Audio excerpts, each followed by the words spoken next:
You don't need to have gone to a university or art school to understand what's happening.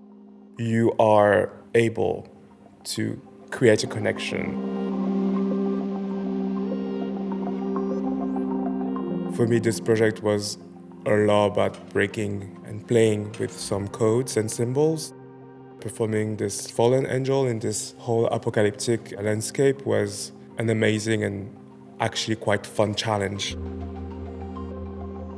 It's also part of my personal history because I'm French Moroccan, and Molenbeek is also a space with a lot of Belgian Moroccan population. So it was actually also a nod to these people, be like, hey, we're here, I'm here, and this is for you guys. You know, I come from a very working class background. I come from a place where I would never imagine that one day I will be like this giant angel on a billboard in Brussels. The whole billboard is about that. It's about what you can achieve, what you can transform through fiction, through narrative, through art. As a queer person of color, I want to represent myself up front. I don't have to hide myself behind someone else or ask someone to do it for me. I was like, no, this is the moment and you need to do it.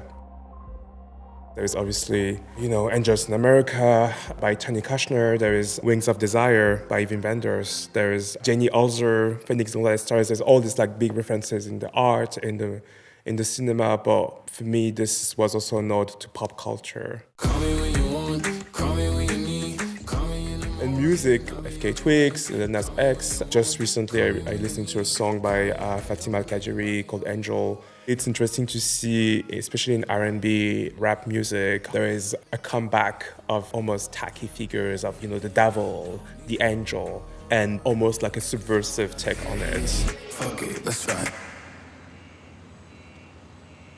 I guess this is why I was interested in the angel, is that the humor behind it is coming from almost the figure of the artist behind it, because, the artist needs to represent something, needs to say something, needs to perform something. That's why I actually really enjoyed this figure of the angel, because I feel like it also tells a lot about this kind of art world and almost the artist becoming a hero, but we're not heroes.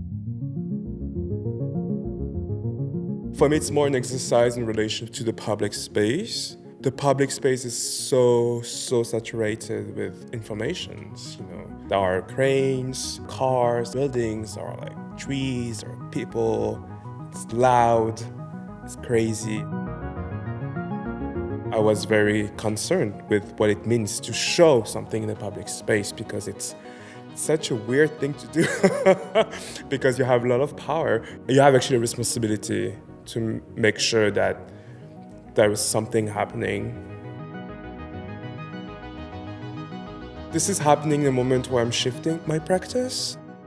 I think I've been also recognized as someone who's interested in literature, in theory, and of course it's part of me, but I feel like I started to be interested in these topics through TV, through internet, through Buffy the Vampire Slayer, Destiny's Child, and pop culture actually brought me to theory.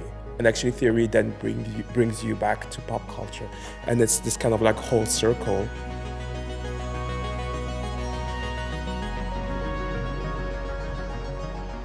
What I'm trying to do right now in my practice is to combine pop references with political sensitivity, making sure that the work will be seen and understood and not hide in an intellectual niche.